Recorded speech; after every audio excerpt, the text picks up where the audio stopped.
என் கேள்விக்கென்ன பதில் என் கேள்விக்கென்ன பதில் உன் பார்வைக்கென்ன பொருள்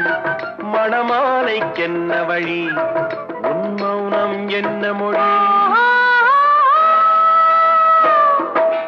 பூவையர் உள்ளத்தில் இந்த மௌனம் சம்மதமே பூவையர் உள்ளத்தில்